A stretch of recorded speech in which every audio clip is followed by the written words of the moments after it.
Everybody knows him कि ये बब्बू है और ये बब्बू की अम्मा है। तो अब मैं अपने बच्चों की अम्मा के बजाय बब्बू की अम्मा ज्यादा पहचानी जाती हूँ। बब्बू के साथ तो 7 साल हो गए हैं, which is a long period. और एंड आई कांट इमेजिन मैं तो बल्कि ये कहती हूँ कि ये गया तो मैं भी जाऊंगी। ये हमारा बब्बू, वो देखो।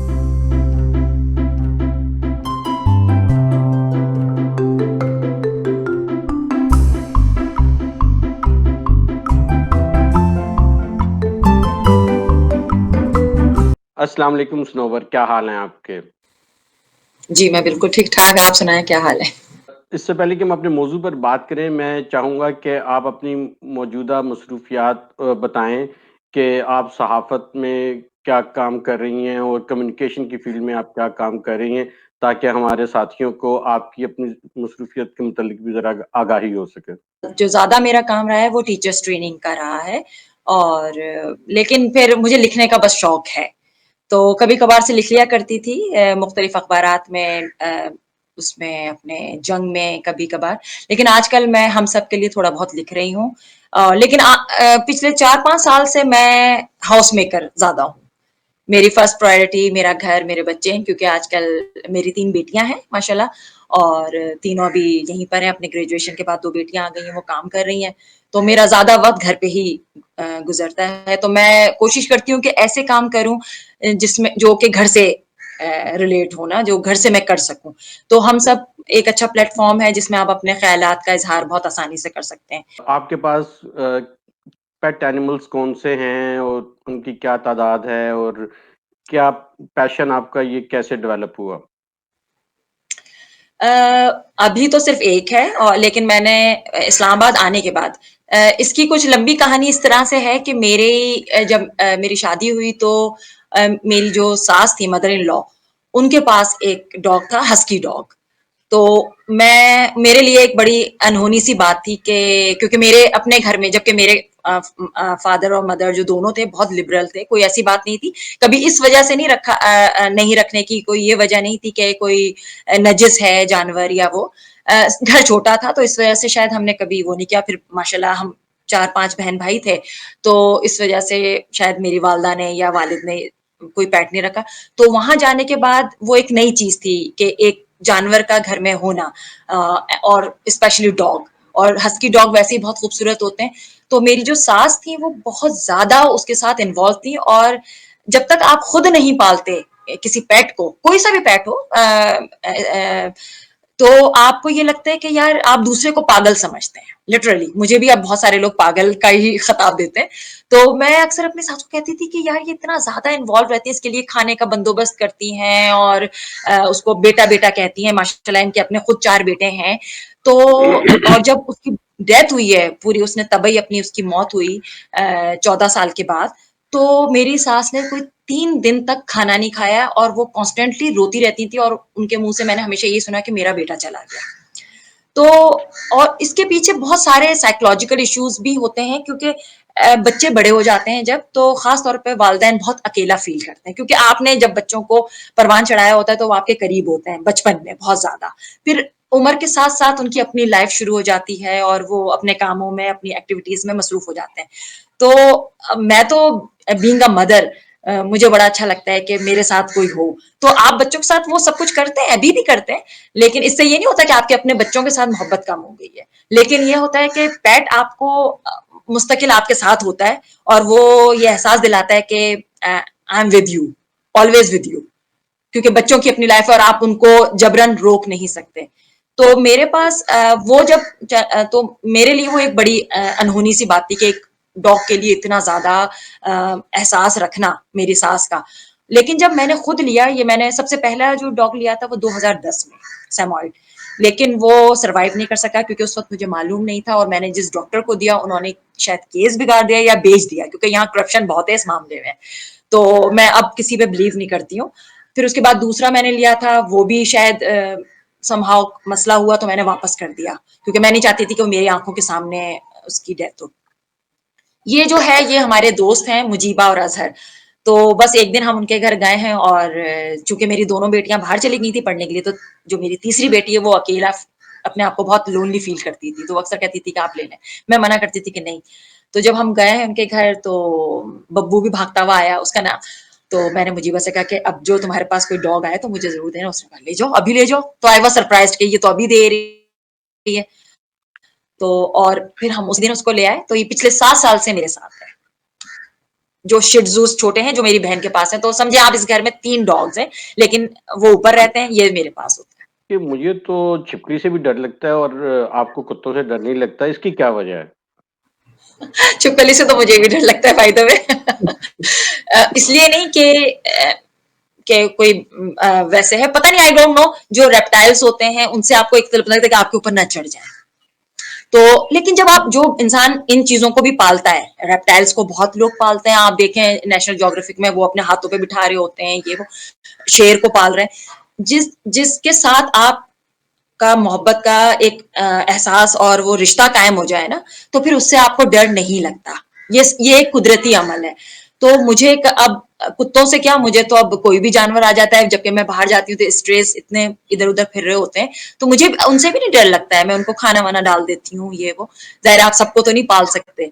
तो इनसे डरना नहीं चाहिए, ये सिर्फ मोहब्बत चाहते हैं। डॉग जो है, स्पेशली डॉग और एक हॉर्स या घोड़े के बारे में ये कहा जाता है कि ये बहुत ज्यादा लविंग होते हैं ना, और अपने मालिक के बहुत वफादार भी होते हैं और उनसे मोहब्बत भी करते हैं।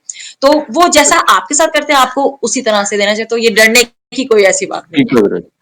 अच्छा, कुत्तों की परवरिश जो है, इसका कोई ख़ास तरीक़ाकार होता है या आप एक्सप्लोर करते हैं कि इस कुत्ते को कैसे इसकी तरबियत की जाए, कैसे इसकी परवरिश की जाए?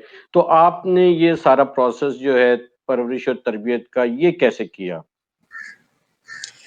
जब लिया था तो ज़ाहिर है मेरी जो दोस्त थी मुजीबा, उन्होंने बहुत हेल्प आउट किया मुझे, कि बहुत सब कुछ बताया कि इनको किस तरह से करना है। तो शुरू-शुरू में तो ज़ाहिर है मुश्किल होता है, लेकिन चूँकि मैं खुद एक माँ थी तो मेरे लिए इतना मुश्किल नहीं था, क्योंकि अपने बच्चों, क्योंकि ये भी मैं आपको सही बात बताऊँ तो पेट, मैं सबको यही मशवरा देती हूँ कि पेट अगर रखना है तो स्टेटस सिंबल या सिर्फ लोगों को ये दिखाने के लिए कि आप पेट लवर हैं, ना रखें, जब तक कि आप उनको अपने बच्चों की तरह ट्रीट ना करें। तो जब आप उनको रखते हैं तो आपको उनको बच्चों की तरह ट्रीट करना पड़ता है, उनको उसी तरह से उनके खाने-पीने का ख़्याल रखना पड़ता है, उनकी बीमारी का, और ख़ास तौर पे ये पॉटी ट्रेन्ड और पी ट्रेन्ड करना पड़ता है, जैसे आप अपने बच्चों को करते हैं। तो ज़ाहिर है मैंने अपने 3 बच्चों को भी ये सब ट्रेनिंग दी थी, तो इसको भी किया, बल्कि हत्ता कि मैं तो बहुत बियॉन्ड दिस लिमिट चली गई कि जब मैं इसको पार्क लेके जाती थी, तो पहले लीश करती थी। फिर उसके बाद जब कि बस इस पार्क में आना है और यही लोग हैं इर्द-गिर्द, तो मैंने इसकी लीश को छोड़ दिया, इसको छोड़ देती थी कि मैं, ताकि इसको फ्रीडम मिले। और अब ये तमाम जो पार्क में आने वाले लोग हैं, जो रोज़मर्रा आते हैं वहाँ वॉक करने, उनके साथ इतना फ्रेंडली है, ये किसी को बात नहीं करता है, अनलेस और अंटिल कि कोई इसके साथ कोई बदतमीज़ी ना करे या मिसबिहेव ना करे। तो आप हमारे यहाँ बहुत इसका रिवाज है ना, एक तो नजिस है, और मुझे इस तरह के जी, रोज़ मुख्तलिफ किस्म के वाकयात होते रहते हैं कि लोग कहते हैं जो खास मजहबी होते हैं कि दूर हटाएं इसको, ये वो। तो मैं कहती हूँ यार आप मजहब से इतने करीब हैं तो मजहब में किसी भी जानवर को इस तरह धुतकारा नहीं जाता। ठीक है, आप उसको करीब ना लाएं, लेकिन कम से कम धुतकारे भी ना। तो ये इम्पोर्टेंट है कि उसको बच्चों की तरह से ट्रीट करना पड़ता है, और आप वक्त वक्त के हिसाब से महीने 1.5 महीने में आपको सब समझ में आ जाता है कि इसकी रूटीन क्या है और ये क्या खाना पसंद करते हैं, और बीमारी में भी पता चल जाता है आपको कि बीमार होते हैं तो किस तरह, क्योंकि वो रोजमर्रा आपके इतने करीब होते हैं, तो आप उनकी सब एक एक एक्टिविटी को देख रहे होते हैं। तो अगर आप वाकई उनको जेन्युइनली प्यार करते हैं तो आपको सब समझ में आ जाता है कि किस तरह से। थोड़ा बहुत पढ़ भी अच्छ लेना चाहिए, गूगल वगैरह कर लें आप। अच्छा, ये कैसे पता चलता है कि उसको आप कैसे सिखाते हैं कि कहाँ पे खाना खाना है, कहाँ पे वो उसका वॉशरूम है, कहाँ पे उसको सोना है? तो ये सारी ट्रेनिंग उसकी कैसे होती है?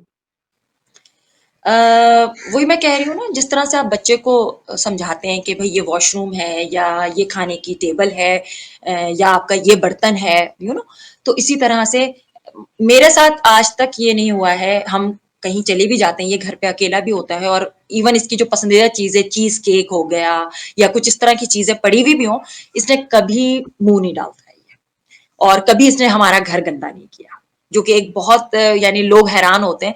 और ये बहुत अच्छा बिहेव करता है, मेरे मेहमान भी आते हैं, ये वो, तो यानी मुझे कभी नहीं। हाँ, आपको वो रूटीन में लाने के लिए आपको इन्हें बताना पड़ता है। जैसे ये घर में कहीं पर भी पी या पॉटी नहीं करता, मैं इसको बाहर ही लेके जाती हूँ। ये ट्वाइस ना, सुबह और शाम 2 टाइम जाता है, उसी वक़्त जाके करता है। इसके अलावा बिल्कुल साफ, कोई ऐसा कोई मसला नहीं होता। लेकिन हम इसको बार-बार बाहर लॉन है वहाँ छोड़ देते हैं तो चला जाता है, तो वो कोई मसला नहीं है। लेकिन हाँ, इसके बर्तन अलग हैं, इसको पता है मेरा पानी का बोल कहाँ है, मेरी खाने की प्लेट कहाँ है, तो और 2 टाइम खाता है ये खाना। सुबह नाश्ता, नाश्ता मैं खुद करवाती हूँ इसको अब चमचे से और दोपहर का खाना मैं डाल देती हूँ। तो नाश्ता तो क्या करता है ये? मैंने इसकी शुरू से ही आदत डाली क्योंकि इनको दूध मना होता है, प्योर। तो दूध की थोड़ी-सी क्वांटिटी लेती हूँ और उसमें पानी डाल दिया है और चूँकि अभी ही इज़ 7 इयर्स ओल्ड, तो अब इसको मल्टीविटामिन चाहिए होते हैं, तो उसका थोड़ा से चीज़ें उसमें आप कभी रस्क डाल देते हैं, कभी बिस्किट्स होते हैं जो कि शुगर फ्री हों और इट डिपेंड्स बट ये शौक से खाता है वो, उस तरह का वो सीरियल टाइप। अच्छा, लेकिन ये है कि जैसे कुछ लोग बहुत डरते हैं और करीब जाने से और प्यार करने से, हालाँकि बहुत प्यारे कुत्ते होते हैं, दिल करता है कि उनको प्यार किया जाए। तो ये खौफ कैसे उतारा जाए और कैसे उनके साथ दोस्ती की जाए? जी, बिल्कुल डर खौफ तो होता है, ज़ाहिर है जब आप असल में जो मालिक होता है ना, जिसके साथ वो जिस घर का जिनका कुत्ता होता है, तो हमारे सारे दोस्तों के पास तकरीबन अब है, तो हम उनके पास जाते हैं, तो ज़ाहिर है वो ज़्यादा समझते हैं, मैं नहीं समझ सकती उनके डॉग को, मैं अपने डॉग को ज़्यादा तो अगर मैं किसी मेरे यहाँ मेहमान आते हैं, तो ये उन्हीं सोफे पे बैठता है, मर्जी आई तो नीचे आ जाता है बट लेकिन अगर इसका मूड ठीक नहीं है तो मुझे पता होता है इसका मूड ठीक नहीं है, इसके करीब ना जाए, तो मैं मना कर देती हूँ अपने जो मेहमानों को। लेकिन जिनके साथ ये जो इनको फ्रीक्वेंटली देखता रहता है, उनके पास खुद जाता है, तो सबसे अच्छा तरीका ये होता है कि आप अपना हाथ कभी भी सर पे या उनके बॉडी पे फेरने के बजाय, जैसे हम पेट करते हैं, ना करें डॉग्स को, क्योंकि हर डॉग की अपनी मुख्तलिफ इंस्टिंक्ट होती हैं। तो उनको आप अपना हाथ नीचे की तरफ दें ताकि वो नाक से उसको सूंघते। तो अगर उनको पसंद आएगा वो बंदा या बंदी, तो फिर तो वो उसके साथ रिलैक्स हो जाएंगे।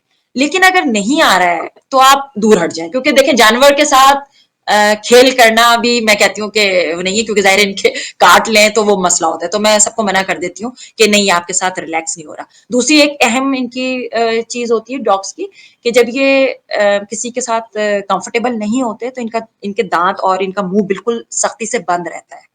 लेकिन अगर ये किसी के साथ फ्रैंक हो गए तो इनका मुंह खुला होगा, उनकी जबान बाहर लटक जाएगी। तो ये एक बहुत बड़ा साइन होता है कि they are friendly with them. तो ये ये बड़ा चीज ज़बरदस्त। अच्छा, ये बताइए कि इनकी एवरेज ऐज कुत्तों की कितनी होती है? और ये जो पूरा साइकिल होता है, ज़ाहिर है कि बहुत एक गुर्बत हो जाती है और घर का फ़र्द होता है। तो ये सारा प्रोसेस जो होता है अगर किसी डॉग की डेथ हो जाती है, तो ज़ाहिर है कि just like a family member, तो ये भी होता है। तो इनकी कुछ थोड़ा-सा ये बताएँ कि क्या एक्सपीरियंस आपका रहा है इस हवाले से? जब वो मेरे पास जो सेमॉइड था पहला डॉग, वो हार्डली मेरे पास 1 माह ही रहा था मुश्किल से, और उसको फिर हमें एडमिट करना पड़ा था। तो जब उसकी उन्होंने डेथ का की कॉल आई कि भाई वो आपका डॉग जो है वो एक्सपायर हो गया है, तो मैं कोई 2 दिन तक रोती रही हूँ कि ये क्या हो गया? क्योंकि 1 महीने में ही आपका बिल्कुल बच्चों की तरह उसके साथ एक इंटरेक्शन हो जाता है, तो बहुत मुश्किल होता है। ये तो ख़ैर अब इसके बब्बू के साथ तो 7 साल हो गए हैं, which is a long period, और एंड आई कांट इमेजिन मैं तो बल्कि ये कहती हूँ कि ये गया तो मैं भी जाऊँगी। अ, इनकी वैसे एवरेज एज क्या होती है? क्या मुख्तलिफ किस्मों में ये मुख्तलिफ होती है एवरेज एज इनकी? हाँ, जहाँ तक मैंने पढ़ा है और लोगों ने बताया है कि जो छोटी ब्रीड के होते हैं, क्योंकि ये हर ब्रीड के अलग वो होते हैं, लेकिन ज़्यादा जो कहते हैं कॉमन वो है, वो 15-16 साल, इससे ज़्यादा नहीं होती है। और वो भी तब जब आप उनको बहुत अच्छे से लुक आफ्टर करें। उनकी उनकी बीमारियाँ को अच्छे से डील करें, क्योंकि बीमारियाँ होती हैं, कुत्तों में भी। बिल्कुल वही बीमारियाँ जिस तरह से इंसानों में होती हैं, हाई ब्लड प्रेशर भी होता है, शुगर भी होती है इनको, अर्थराइटिस बहुत कॉमन है कुत्तों में। तो खाना कितना देना चाहिए एक खास सर्टेन एज पे, तो आपको सब पता होना चाहिए। तो लकी होते हैं वो ओनर्स जिनके डॉग पूरी अपनी फुल लाइफ जीते हैं।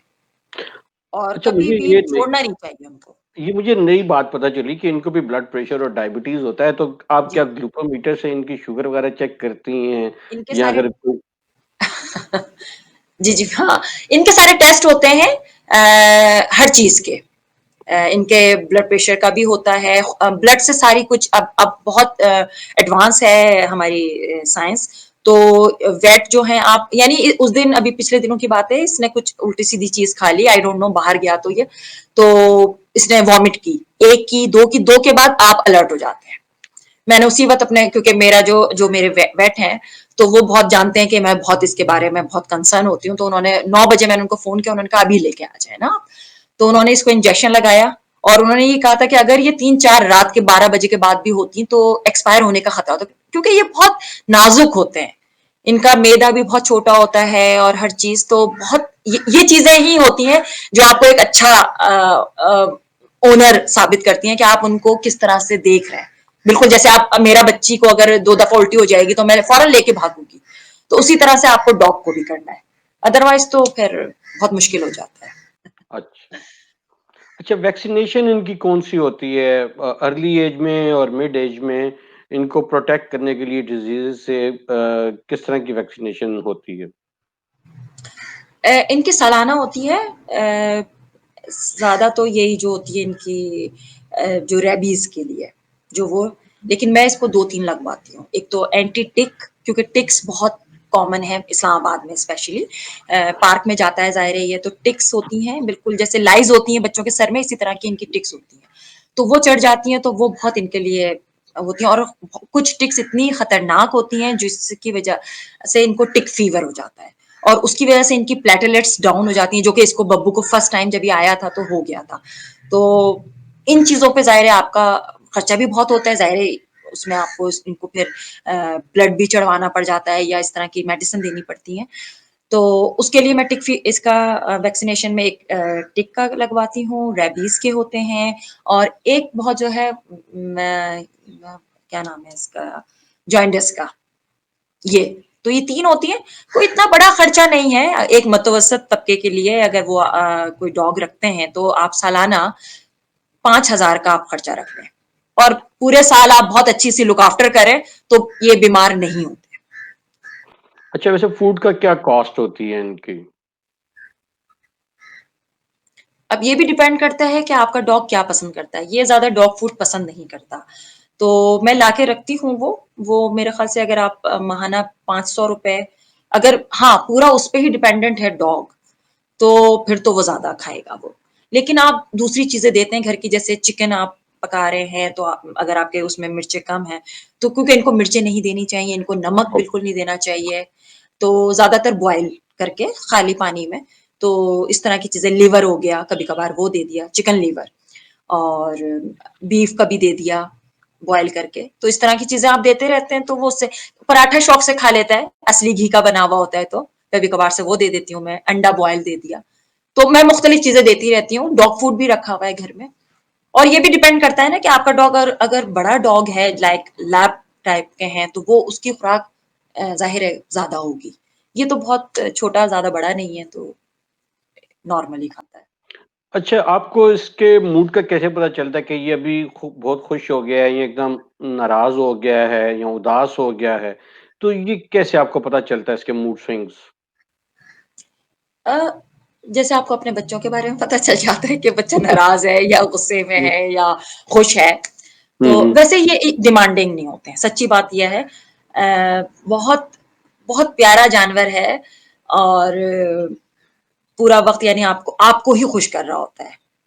तो हाँ, जब जैसे मैं इंग्लैंड गई थी, ज्यादा अरसे के लिए चले, क्योंकि कहते हैं कि इनकी जो हमारा हमारे लिए जो एक दिन है वो इनके लिए 7 दिन होते हैं, इस तरह से ओके। लव लाइफ का। जी, तो अगर आप 1 महीने के लिए कहीं चले गए तो वो उसके लिए बहुत लंबा पीरियड है, तो उदास हो जाते हैं। तो मैं जब वापस आई हूँ तो ये खुश तो था ही, लेकिन मैंने इसको पहली दफा रोते हुए देखा, बकायदा इसके टीयर्स आंसू आ रहे थे, और ये बहुत देर तक कोई घंटा भर मेरी गोद में लेटा रहा है, तो ये इसी तरह से ही करता है घर वालों के साथ, मुझसे सबसे ज्यादा क्लोज है ये, तो मैं तो, और ये पूरा जो मेरा एरिया है आई एट का, एवरीबडी नोज हिम कि ये बब्बू है और ये बब्बू की अम्मा है, तो अब मैं अपने बच्चों की अम्मा के बजाय बब्बू की अम्मा ज़्यादा पहचानी जाती हूँ।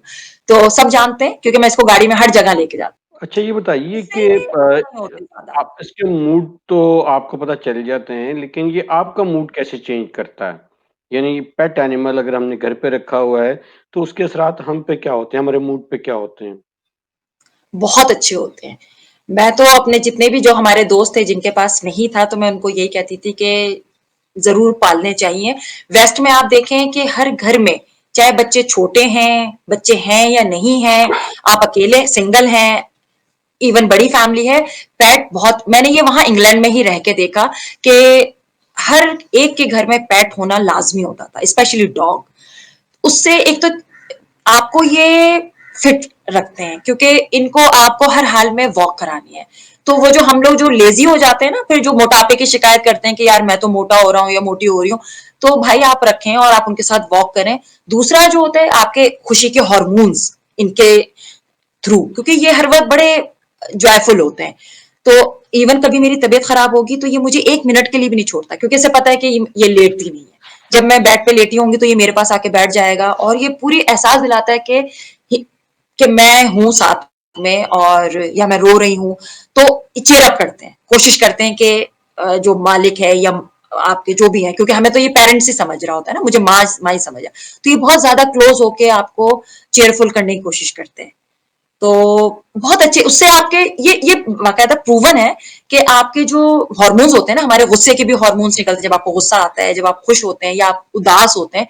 तो ओके। इसी तरह जब आप इनको बच्चों की तरह, जब आप बच्चे को गोद में लेते हैं, इसी तरह जब आप इनको हक करते हैं, करल करते हैं, तो आपके जो खुशी के हार्मोन्स होते हैं वो आपको तकवीत देते हैं, आपको खुश रहने की तरगीब देते हैं। तो मेरा तो ये मशवरा है कि अगर आप इस्लामी पॉइंट ऑफ व्यू से ना सोचें, तो अगर आप इस मामले में थोड़े से लिबरल हैं, तो मुझे हैरत है क्यों नहीं रखते इस तरह का, तो रखना चाहिए। अब ये बताइए कि ये जो आपके मेहमान आते हैं, उनको ये कैसे इस्तकबाल करते हैं और क्या अननोइंग होते हैं आपके गेस्ट के लिए या वो ईज़ी फ़ील करते हैं? ज्यादातर तो वही लोग आते हैं जो हमेशा मेरे घर आते हैं, यूजुअल सस्पेक्ट्स। तो ये उनको तो बहुत अच्छे ज्यादा, बल्कि उनके घर भी जाता है। तो मेरे दोस्त सारे जानते हैं कि भाई सनोबर अगर आएगी तो उसके साथ उसका बब्बू भी साथ में होगा। और वो बहुत अच्छे से मेरे साथ, मैं अपने सारे दोस्तों की शुक्रगुजार हूँ कि वो इसको बहुत अच्छे से ट्रीट करते हैं। तो कोई ऐसा मसला नहीं होता और वो उनके साथ बिल्कुल यहाँ नॉर्मल, यानी वो अपने आप को एक हिस्सा समझता है। अगर उसको बंद कर दें कभी, कुछ लोग डरते हैं शुरू में, कभी कोई पहली दफा आया है और वो कहता है यार हम नहीं डॉग्स के साथ कंफर्टेबल है, तो मैं उसको बंद कर देती हूँ कमरे में। तो वो उसको एक अंदर से रहती है कि यार मैं आके अंदर बैठूं इनके साथ, और वो ही डजंट लाइक इट कि उसको एक कमरे में बंद कर, क्योंकि हमने शुरू से उसको इस तरह से पाला है कि वो पार्ट ऑफ अ फैमिली। तो मैं तो उसको हर जगह साथ ही रखती हूँ। तो हमारे दोस्त सारे समझते हैं। अच्छा उर्दू अदब में कुत्तों के हवाले से काफ़ी तहरीरें मौजूद हैं, जिसमें पतरस बुखारी ने भी एक मज़मून लिखा है कुत्ते के उन्वान से और फिर मंटो का भी एक अफ़साना है। फिर बाबा बुल्ले शाह का एक कलाम है कुत्ते तेथों उत्ते। तो आप कैसे देखती हैं कि कौन-सा जो अदब है वो नुमाइंदा है पाकिस्तानी कुत्तों का? अदब में अगर जिन्होंने भी इसके बारे में लिखा, और तब बहुत बहुत लोगों ने कुत्ते के बारे में और दूसरे जानवर के बारे में भी लिखा है, लेकिन कुत्तों के बारे में बहुत ज्यादा है लिखा गया है। और इसकी जाहिर है अगर बड़े लिखारियों ने इसके बारे में लिखा है, और बुल्ले शाह ने जब कुत्ते का तस्करा किया है, टॉल्स्टॉय की आप वॉर एंड पीस में देखें, उसमें जो एक किरदार है उसके हाथ में आखिर तक यानी कुत्ते साथ रहता है उसके। तो जाहिर है ये बड़े राइटर्स हैं और उन्होंने कुछ सारे पूरी उन्होंने देखी है चीजें करते हुए। जाहिर है ये स्पीशीज तो बहुत पुरानी है ना, हमसे ज्यादा पुराने है जितने भी हैं जी। जानवर। तो उन्होंने ये देखा है कि इंसान का बेहतरीन दोस्त कौन है। तो इसी वजह से फिल्में भी इन पे बनती हैं और अदब पे भी इस पे, चाहे वो कहीं का भी अदब हो, हमारा अपना अदब है, चाहे इंडिया का ले लें आप, चाहे रशियन ले लें या और, तो उस पे लिखा गया है। तो जाहिर है वो कोई ऐसी बात नहीं करेंगे, लिखारी जो होते हैं वो अपने ऑब्जर्वेशन ही लिख रहे होते हैं। अपने अफ़सानों में या नॉवलों में, तो उन्होंने ज़ाहिर है अगर कोई चीज़ लिखी तो उसमें सच्चाई तो होगी और बुल्ले शाह ने जब कह दिया तो ज़ाहिर है, बहुत ये बिल्कुल सच है कि इंसानों से ज़्यादा अब तो मैं जितना-जितना ज़्यादा क्लोज़ होती जा रही हूँ, तो मैं यही कहती हूँ कि इंसानों क्योंकि आप इंसानों के साथ कुछ भी कर दें, क्योंकि इंसान चेंज होता है, मैं उसको उसको क्रिटिसाइज़ नहीं कर रही हूँ लेकिन इंसान वक़्त के साथ, हालात के साथ अपने आप को चेंज करता है। अपनी जो भी उसकी आसानी के हिसाब से वो जो भी रिश्ते निभा रहा होता है या निभा रही होती है, तो वो उसके हिसाब से चल रही होती हैं। बहुत कम लोग होते हैं जो बेलौस होते हैं। लेकिन इनका ये लोग तो इस तरह के नहीं होते, ये इस तरह इनकी सोच ही नहीं होती है, तो ये तो जब तक आप हैं, तो ये रहेंगे। जो सबसे इम्पोर्टेंट जो मुझे बात आई थी शायद एक फ़िल्म है हाचिकू, जो कि मैं जापान जा चुकी हूँ, तो मैंने बाकायदा वहाँ टोक्यो में जाके उसका मुजस्समा देखा था क्योंकि इट्स अ ट्रू स्टोरी के मालिक के ने एक छोटा-सा डॉग पाला था और वो रोज़ ट्रेन पे जाता था और वो अपने उसका कुत्ता उसको ड्रॉप करने के लिए वहाँ स्टेशन तक जाता था और फिर वापस आ जाता था। वो अपनी गया है, वो प्रोफ़ेसर था एक यूनिवर्सिटी में, वहाँ गया है, वहाँ उसको हार्ट अटैक हुआ एंड ही डाइड।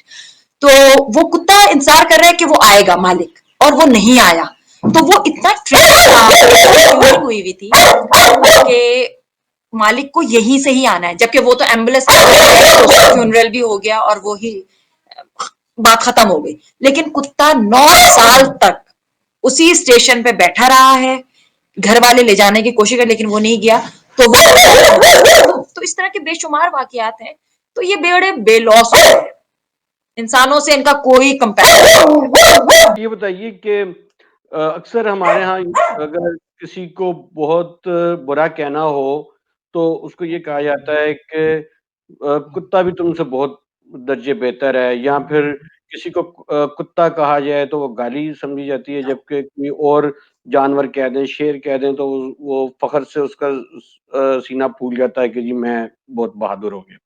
तो ये जो कुत्ता एक मेरा ख़्याल है कि एक अच्छाई और बुराई का कोई म्यार है हमारी सोसाइटी में जिसको फिर हम गाली या उस किसी इंसान के अच्छे-बुरे होने से एसोसिएट करते हैं।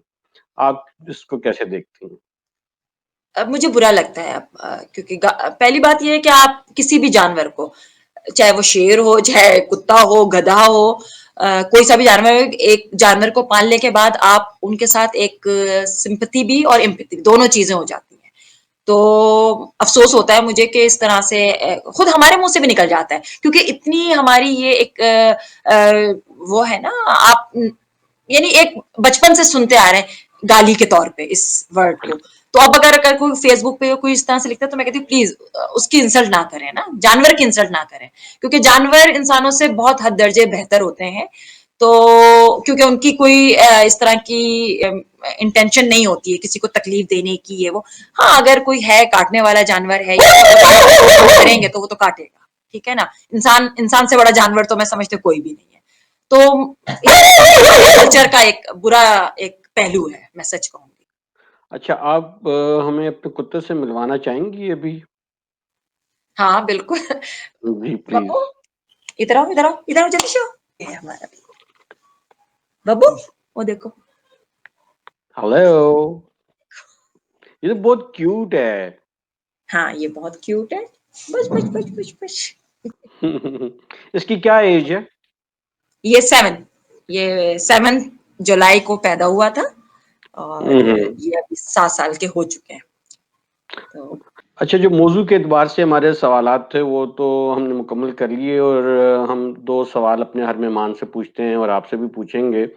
पहले तो ये बताइए कि आपके ज़ेर मुताला कौन-सी किताब है आजकल और आप हमारे नाज़रीन को कौन-सी किताब तजवीज़ करेंगी कि वो भी उसका ज़रूर मुताला करें? मैं आजकल एक वैसे कोर्स कर रही हूँ ऑनलाइन कोर्स होता है तो लेकिन उस पे मुझे एक है कॉर्डेलिया फाइन के नाम की राइटर है वहाँ की ब्रिटिशर और वो मेलबर्न यूनिवर्सिटी में पढ़ाती हैं उनकी है डिल्यूजन्स ऑफ जेंडर वो आजकल मैंने शुरू की है और वो है भी खवातीन के ही हवाले से कि आप क्योंकि ज़ाहिर है मैं खुद एक औरत हूँ और मेरी 3 बेटियाँ हैं, तो उसके बारे में है ज़ाहिर है। तो वो मैं खवातीन को स्पेशल बल्कि मर्दों को ही पढ़नी चाहिए बल्कि ज़्यादा मर्दों को ही पढ़नी चाहिए वो किताब, तो वो अच्छी किताब है उसकी। ज़बरदस्त। अच्छा ये बताइए कि आपने काफ़ी ट्रैवल किया है, तो आपको कौन-सी जगह, शहर या मुल्क बहुत पसंद आया है और आप अगर मौका मिले तो वहाँ पे रहना चाहें या वहाँ पे बार-बार ट्रैवल करना चाहें?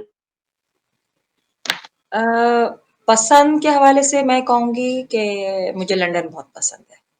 वहाँ की लाइफ़ और जो कॉस्मोपॉलिटन जो सिटी है, उसका जो एक लुक है, मुख्तलिफ़ किस्म के भाँत-भाँत के लोग हैं, तो वो एक आपका एक बहुत अच्छा एक्सपोज़र होता है। रहने के हवाले से तो सच बात बताऊँ मुझे यहीं रहना अच्छा लगता है और इस्लामाबाद में मुझे मज़ा आता है, मुझे अच्छा लगता है। तो मैं यहीं रहना चाहती हूँ, इस्लामाबाद में ही। हाँ, और अगर उस हवाले से देखा जाए कि मेरा खुद अब पेट है, तो Istanbul is the best place जहाँ पर इस्लामी होने के मैं इसलिए ज़्यादा इस्तांबुल को वैसे तो वेस्ट में तो ख़ैर है ही ये नॉर्मल चीज़, हुँ, लेकिन हुँ। चूँकि इस्लामी कंट्रीज़ में इसको एक नजिस जानवर के तौर पे जाना जाता है, तो ज़ाहिर है तुर्की भी बहुत मज़हबी और एक इस्लामिक कंट्री है, लेकिन वहाँ पर बहुत ज़्यादा कुत्तों का एहसास किया जाता है और उनके शेल्टर होम्स बहुत अच्छे ज़्यादा बने हुए हैं। जो इम्पोर्टेंट थिंग है कि जिस तरह हमारे गली मोहल्ले में जो बेचारे स्ट्रे डॉग्स होते हैं, उनकी वैक्सीनेशंस होती हैं और ये रियासत करवाती है, यानी गवर्नमेंट की ज़िम्मेदारी होती है कि तमाम डॉग्स को और वो फिर उनके एक वो लगा देते हैं डिवाइस, जिससे पता चल जाता है कि ये वैक्सीनेट है या नहीं है। तो इस वजह से आप स्ट्रीट डॉग को भी बहुत आराम से पेट भी कर लेंगे, उन्हें खाना दे दें, उन्हें हग कर लें। They are very clean and clear. तो ये चीज़ बहुत मुझे इंस्पायर करती है कि इस्तांबुल में या तुर्की में जानवरों का या और स्पेशली डॉग्स का बहुत ज़्यादा केयर की जाती है। सनोवर मैं अपने नाज़रीन की जानिब से आपका बहुत-बहुत शुक्रिया अदा करता हूँ। आज हमें बहुत मुफ़ीद मालूमात मिली और मेरा भी कुछ थोड़ा-सा खौफ़ कुत्तों के हवाले से कम हुआ है और अब मैं शायद सोचूँ कि मैं भी एक पालतू जानवर के तौर पे उसको अपने घर का फ़र्द बना लूँ। बिल्कुल, शुक्रिया। आपका भी बहुत शुक्रिया मुझे बोलने का मौका दिया क्योंकि ये एक बड़ा एक जब आपने मुझसे कहा था तो ये एक बड़ा अनयूजुअल सा सब्जेक्ट था। लेकिन आई एम ग्लैड कि ये आपने मुझे ये मौका दिया। शुक्रिया। Thank you. बहुत शुक्रिया। नाज़रीन इस वक़्त हमारे प्रोग्राम का वक़्त ख़त्म हुआ चाहता है। अगले हफ़्ते नए मौज़ू और नए मेहमान के साथ आपकी ख़िदमत में हाज़िर होंगे। तब तक के लिए हमें इजाज़त दीजिए। अल्लाह ने के पान।